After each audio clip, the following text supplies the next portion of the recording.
मैं आज अरविंद केजरीवाल जी से पूछना चाहता हूं कि विधानसभा का सत्र आपने कभी दिल्ली में पानी की बिगड़ती व्यवस्था पर तो बुलाया नहीं, कभी दिल्ली के अंदर परिवहन व्यवस्था अच्छी हो इसके लिए तो कभी आपने बुलाया नहीं, दिल्ली के अंदर प्रदूषण से त्राह कर रहे लोग, तब आपने सत्र नहीं बुलाया विधानसभा का। जब दिल्ली में छठ पूजा जैसे महापर्व पर प्रतिबंध लगाया तब आपने सत्र नहीं बुलाया। और आज विधानसभा में जो उन्होंने प्रोपेगेंडा किया है, जो उन्होंने बातें कही हैं, वो झूठ तथ्य से परे है, झूठ पर आधारित है। ये बौखलाहट आप विधानसभा के समय को बर्बाद कर सकते हैं, आप मीडिया के टाइम को बर्बाद कर सकते हैं, आप घिसी पिटी स्क्रिप्ट लाके, जैसे मुंबई में ना कुछ सी ग्रेड फिल्म बनती है तो वैसे ही ये घिसी पिटी स्क्रिप्ट में जा रहे हैं। आप देख लीजिए इनका पूरा क्रोनोलॉजी। हमको कहने की कुछ जरूरत है, आदेश गुप्ता को बताने की कुछ नहीं जरूरत। दिल्ली की महिलाएं बच्चे जब सड़कों पे थे बोले this is best policy, revenue model ठक ठक ठक ठक ठक ठक ठक बढ़ जाएगा। थोड़े समय बाद जैसे ही जांच शुरू होती है, अरे जल्दी समेटो नहीं तो हम तो गए जेल। बिना विभाग का मुख्यमंत्री होने से कोई बच नहीं पाता। और हम एक सांसद के रूप में, एक पार्टी के कार्यकर्ता के रूप में, भाजपा के रूप में हम किसी को बचने भी नहीं देंगे, पूरी लड़ाई लड़ेंगे साहब इसकी। आज एक दिन का सत्र अरविंद केजरीवाल सरकार ने बुलाया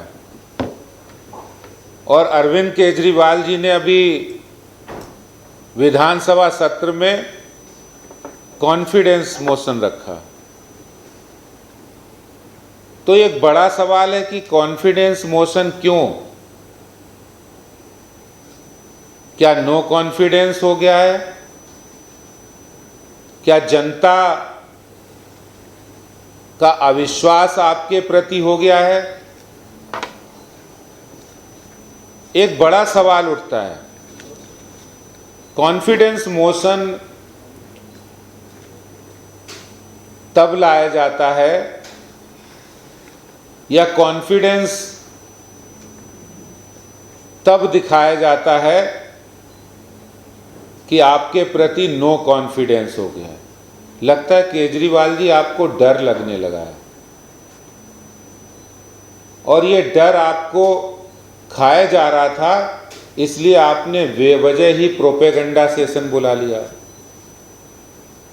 दिल्ली के अंदर ये पहला नहीं, दूसरा भी नहीं, ये चौथा ऐसा विधानसभा का सत्र है जिसमें दिल्ली का कोई मुद्दा ही नहीं है।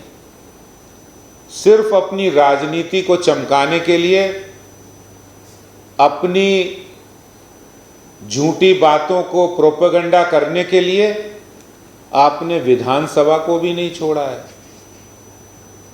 पहले तो आम आदमी पार्टी प्रेस कॉन्फ्रेंस पार्टी थी, अब वो विधानसभा के एक दिन के सत्र को अपनी राजनीति के लिए इस्तेमाल कर रहे हैं। लेकिन जनता को बड़ी उम्मीद थी कि केजरीवाल जी आएंगे और पिछले 10 दिनों से जनता जो सवाल पूछ रही है, विपक्ष जो सवाल पूछ रहा है कि आपने शराब माफियाओं का कमीशन 2% से बढ़ा के 12% क्यों किया, इसके जवाब की उम्मीद से विधानसभा सत्र में आपके भाषण को लोग सुन रहे थे। लेकिन 2% से बढ़ा के 12% करके शराब माफिया को हजारों करोड़ का फायदा पहुंचाया, कोई जवाब नहीं आया केजरीवाल जी। दिल्ली की रिहायशी कॉलोनी के अंदर गली मोहल्लों में शराब के ठेके खोल दिए, क्यों खोले, कौन सी जरूरत आन पड़ी थी, कोई जवाब नहीं आया जिसकी उम्मीद थी। दिल्ली के अंदर आपने नई शराब नीति में नियम बनाया, ये मैंने नहीं बनाया, ये आम आदमी पार्टी सरकार ने बनाया कि कोई भी ब्लैक लिस्टेड कंपनी को ठेके नहीं मिलेंगे, लेकिन फिर भी उनको ठेका दिया गया। उसी में नियम बनाया कि कोई भी मैन्युफैक्चरर कंपनी को ठेके नहीं दिए जाएंगे, वो नियम भी आपने तोड़ा। उसी पॉलिसी में ये भी नियम था कोई भी कार्टेल कंपनी को भी ठेका नहीं दिया जाएगा, वो नियम भी आपने तोड़ा। जनता सुनना चाहती थी केजरीवाल जी ये एक दिन का सत्र बुलाया है और जो बेईमानी भ्रष्टाचारी आपने मैखाने में की है उसका जवाब देंगे, लेकिन जवाब नहीं मिला। कॉन्फिडेंस मोशन, मैं आज ये पूछना चाहता हूं केजरीवाल जी से, किस बात का कॉन्फिडेंस मोशन है? क्या आपको डर सता रहा है कि जनता के प्रति आपका विश्वास, आपके प्रति जनता का विश्वास कम हो गया है, घट गया है, खत्म हो गया है? जो लोग ये कह रहे कि ये तो वर्ल्ड के हमारे सबसे अच्छे शिक्षा मंत्री को निशाना बना रहे हैं, लेकिन अब तो वो शिक्षा मंत्री से शराब मंत्री पहुंच गए हैं। उन्हें शराब मंत्री का खिताब मिल गया है। दुनिया के पहले ऐसे मंत्री हैं जो शिक्षा मंत्री हैं, वही शराब मंत्री हैं। मैं आज अरविंद केजरीवाल जी से पूछना चाहता हूं कि विधानसभा का सत्र आपने कभी दिल्ली में पानी की बिगड़ती व्यवस्था पर तो बुलाया नहीं, कभी दिल्ली के अंदर परिवहन व्यवस्था अच्छी हो इसके लिए तो कभी आपने बुलाया नहीं, दिल्ली के अंदर प्रदूषण से त्राह कर रहे लोग, तब आपने सत्र नहीं बुलाया विधानसभा का। जब दिल्ली में छठ पूजा जैसे महापर्व पर प्रतिबंध लगाया तब आपने सत्र नहीं बुलाया। दिल्ली के अंदर सड़कों की बदहाली, पानी भर गया, तब विधानसभा का सत्र नहीं बुलाया गया। लेकिन आज एक प्रोपेगेंडा करने के लिए दिल्ली के प्रोपेगेंडा मुख्यमंत्री विधानसभा सत्र बुलाकर और आज ये बातें कर रहे हैं। लेकिन फिर भी मेरा सवाल है कि इन सवालों के जवाब नहीं दे रहे और ये कह रहे कि शराब नीति तो बहुत अच्छी है, अगर अच्छी है तो वापस क्यों ली? और केजरीवाल जी आप ये कह रहे भ्रष्टाचार की बातें सब बकवास है, इसमें कोई सच्चाई नहीं है। चलिए 1% आपकी बात मान लेता हूं, तो आप जवाब तो दे दीजिए जो प्रश्न खड़े किए कि आपने 144 करोड़ क्यों माफ कर दिए, 30 करोड़ उनकी अर्नेस्ट मनी क्यों वापस कर दी,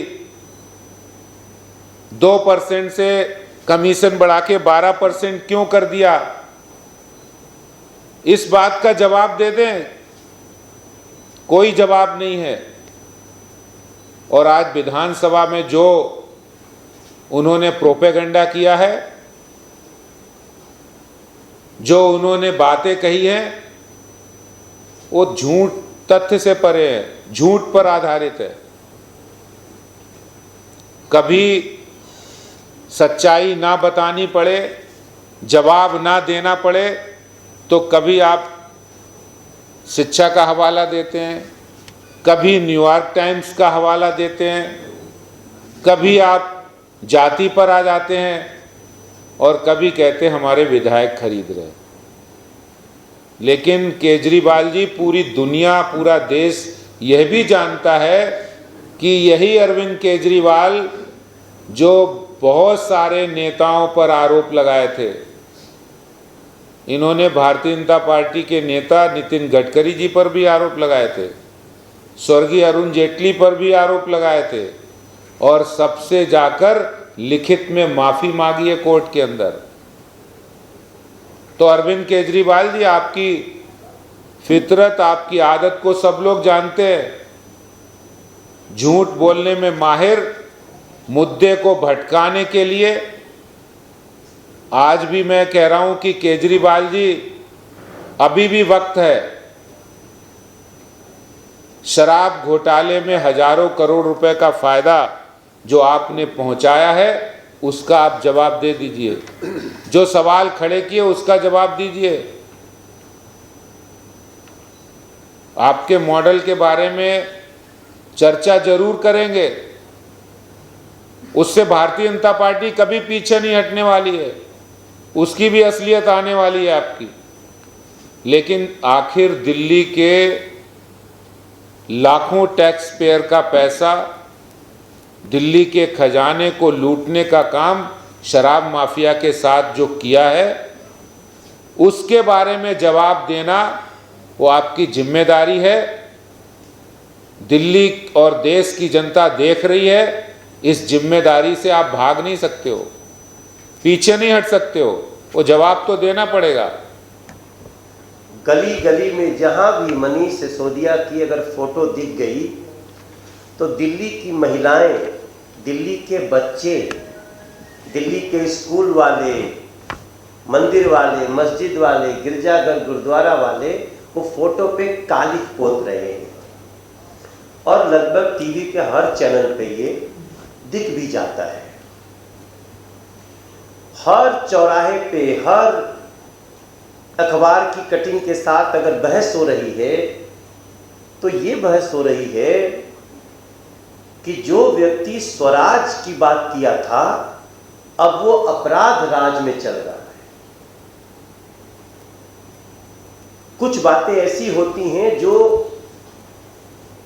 आम जनता है शायद उसमें नहीं जाती, क्योंकि दिल्ली में जो लोग हैं वो मुद्दों को डाइवर्ट करने के मास्टर हैं। हम उनके आसपास सोच भी नहीं सकते। वो लोग इस समय में, जब दिल्ली के गली गली में शराब घोटाले में कितना घोटाला हुआ, कितना पैसा गया, हजारों करोड़, आदेश गुप्ता जी बोल रहे हैं, हजारों करोड़ दिल्ली के सांसद बोल रहे हैं, तो हजारों करोड़ में कितने हजार करोड़ का ये स्कैम है। इसका सही मायने में जहां बहस हो सकती है उसका नाम है विधानसभा। विधानसभा बुला ली गई। हमें बड़ा अच्छा लगा कि अरे लगता है आज दूध का दूध शराब का शराब होगा। अब हंसी मत, अब यही चल रहा है। लोग दूध का दूध पानी का पानी नहीं कह रहे हैं, लोग कहते हैं भैया दूध का दूध शराब का शराब कर दो, बहुत हुआ। अब जब बहस होनी शुरू होती है तो उस पूरी विधानसभा के सत्र में शराब का सौ भी नहीं आता है। एक उन्होंने जो प्रश्न किया है वो मैं आज थोड़ा सा डिटेल में आपके सामने रखना चाहता हूं। मैं भी बहुत ज्यादा भटकना नहीं चाहता हूं।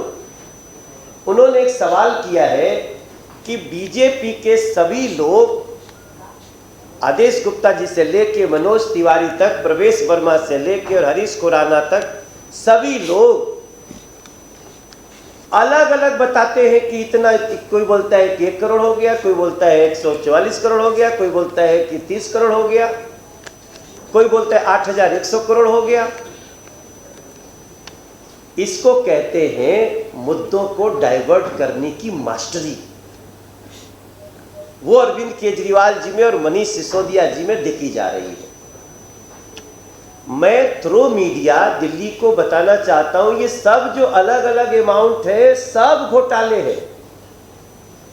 144 करोड़ 36 लाख एक, जिसको कभी कभी कोई 144 करोड़ कह देता है, कोई 145 करोड़ कह देता है। एग्जैक्ट अमाउंट है 144 करोड़ 36 लाख रुपए, जो दिल्ली में शराब का व्यापार करने के लिए लाइसेंस का शुल्क है। और वो शुल्क देने के बाद आप सालों साल व्यवसाय करेंगे शराब का, उसको माफ कर दिया।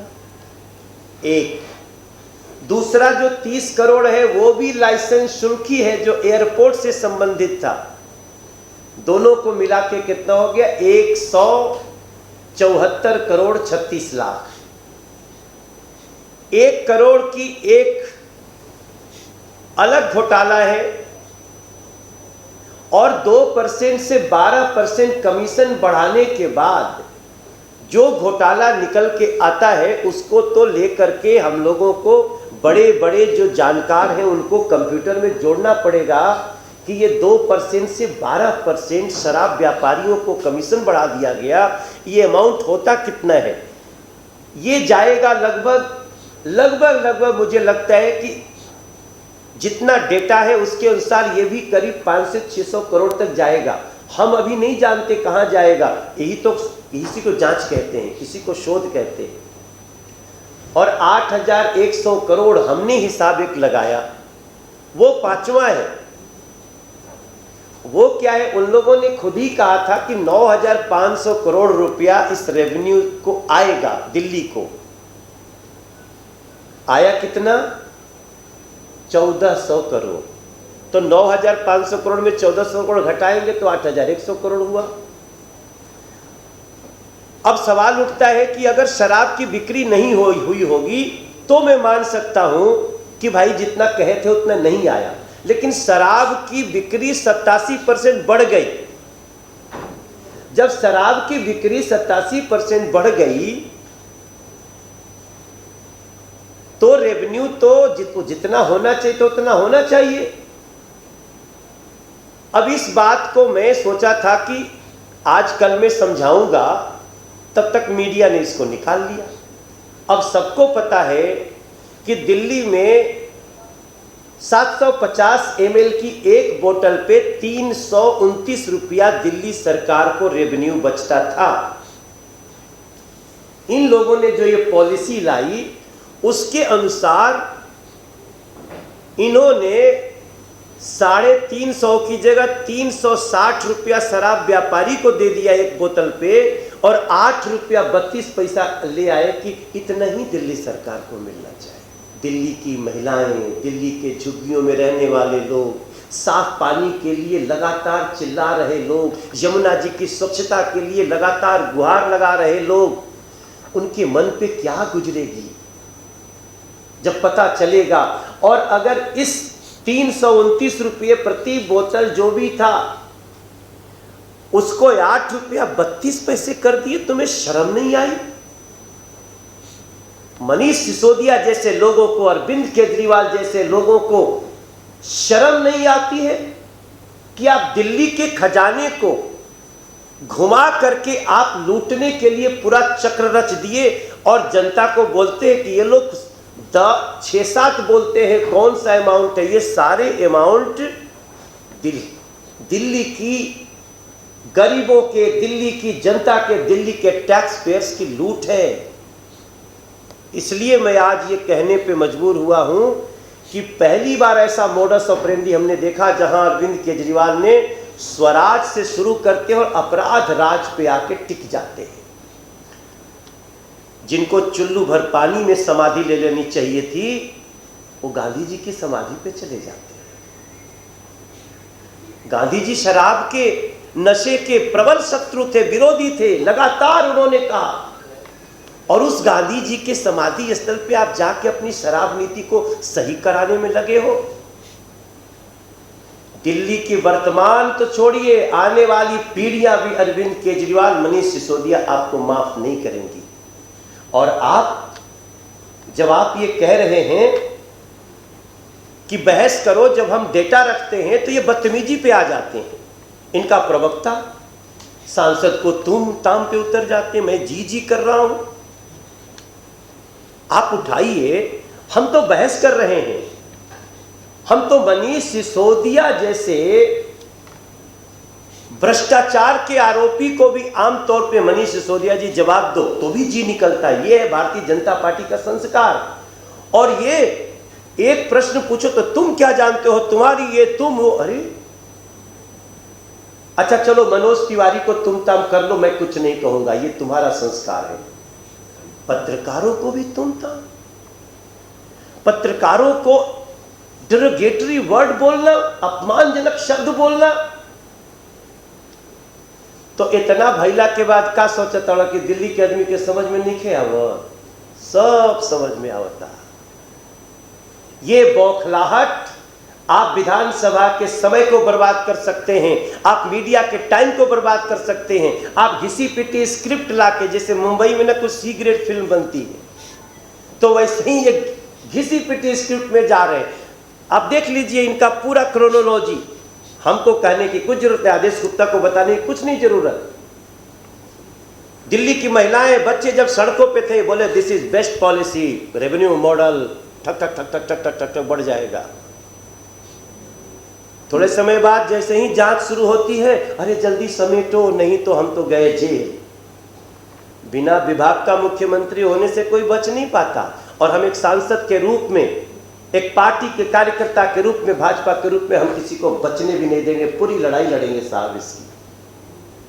लेकिन सवाल यही उठता है कि क्या आप नई नई स्क्रिप्ट बना के, जब जांच शुरू हो गई, एलजी दोषी थे, नहीं समझ में आया, लगा कि अरे तो मर रहे हैं, तो फिर कहते हैं कि आम आदमी पार्टी इनको भाजपा ज्वाइन करा रही है, प्रूफ नहीं देंगे, फिर कहते खरीद रही है। अरे जिस स्थिति में आप लोग हो, केवल जवाब देना है आपको इन सवालों का कि हमारे दिल्ली के शराब घोटाले के जो आज मैं समझा रहा हूं, ये चारों जोड़ लीजिए, 144.36 करोड़, 30 करोड़, 1 करोड़, 8,100 करोड़ और 2% से 12% होने में उसका डेटा लेना पड़ेगा कि कितनी शराब बिकी है, तभी पता चलेगा ना कि कमीशन कितना गया।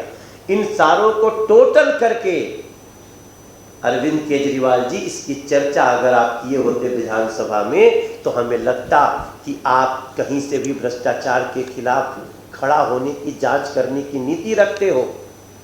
लेकिन इस तरह का दुर्भाग्यपूर्ण रवैया दिल्ली एक बार फिर से जानी है। और मैं आपको विश्वास के साथ कहता हूं कि ऐसे लोगों को हम जो कोशिश कर रहे हैं एक सांसद के रूप में, कि ऐसे लोगों को न सिर्फ कड़ी से कड़ी सजा होनी चाहिए, बल्कि लूट का एक एक पैसा दिल्ली सरकार के खजाने में जमा भी करना पड़ेगा, ऐसी हमारी कोशिश रहेगी। मैं एक बात इसमें जोड़ना चाहता हूं।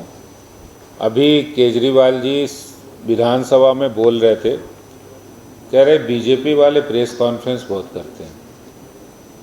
अच्छा, अब ये भी तकलीफ है कि उनको उनकी झूठी बातों का जवाब दे दो, सच्चाई के साथ रख दो, तो ये भी तकलीफ हो रही है कि भाई बीजेपी वाले सच्ची बातें रख रही हैं तो इनको सुनना बर्दाश्त नहीं हो रहा है कि उन बातों का सुन के जवाब दे नहीं पाएंगे। सच्चाई लगातार बीजेपी कह रही है, उनका जवाब इनके पास है नहीं, तो इसलिए इस तरह की बातें कर रहे हैं केजरीवाल जी। मुझे आपकी प्रेस कॉन्फ्रेंसों के बारे में भी पता है कि किस तरह की प्रेस कॉन्फ्रेंस किस नियत से होती है। आपकी ये बात भी हम लोगों को पता है कि 39 स्कीमों का जो स्कैम बन चुकी है, जिनको स्कीम इसलिए लॉन्च की गई थी कि आप प्रचार के लिए ही पैसा खर्च करें। एक नहीं, अनेक उदाहरण हैं। 2 उदाहरण तो मैं आपको दे सकता हूं। पराली का एक उदाहरण, जिसमें आपने सिर्फ 24 लाख रुपया का खर्चा हुआ और उसके प्रचार में आपने 39 दोनों सालों का अगर मिला दें तो 23 करोड़ 50 लाख रुपया खर्चा किया प्रचार में। 24 लाख स्कीम के इम्प्लीमेंटेशन में और 24 करोड़ के आसपास किया प्रचार में। दूसरी स्कीम स्किल डेवलपमेंट और हायर एजुकेशन में, एक भी बच्चे को लोन नहीं दिया, एक भी बच्चे को पैसा नहीं मिला। प्रचार में खर्चा किया 19.5 करोड़। तो आपकी प्रेस कॉन्फ्रेंस का मकसद है झूठा प्रचार। भारतीय जनता पार्टी की प्रेस कॉन्फ्रेंस का मतलब है कि सच्चाई की बात करना, तथ्यों के साथ बात करना, जिनका आपके पास कोई जवाब नहीं। तो ऐसे कहते हैं ना, खिसियानी बिल्ली खंबा नोचे। तो ये अरविंद केजरीवाल और आम आदमी पार्टी के लोग जवाब नहीं दे पा रहे। मैं कह रहा हूँ, आज मैं हूँ, मनोज तिवारी जी हैं, जवाब मांग रहे हैं, हमारे सांसद जवाब मांग रहे हैं, हमारे पार्टी के प्रवक्ता जवाब मांग रहे हैं। सच्चाई हो, दम हो, ताकत हो तो आइए जवाब दीजिए। और हम तो जो मांग रहे हैं, दिल्ली की जनता की आवाज को रख रहे हैं प्रेस कॉन्फ्रेंस में, इससे अलग कुछ नहीं कर रहे हैं। लेकिन हम समझ सकते हैं जिस प्रकार से वो भारत की मीडिया को आजकल अचानक गाली देने लगे हैं ना, और विदेश की मीडिया का, विदेश के अखबारों का तारीफ करने लगे हैं, वही बता रहा है कि आप चाहे कुछ यत्न कर लो, सच्चाई आकर के रहेगी।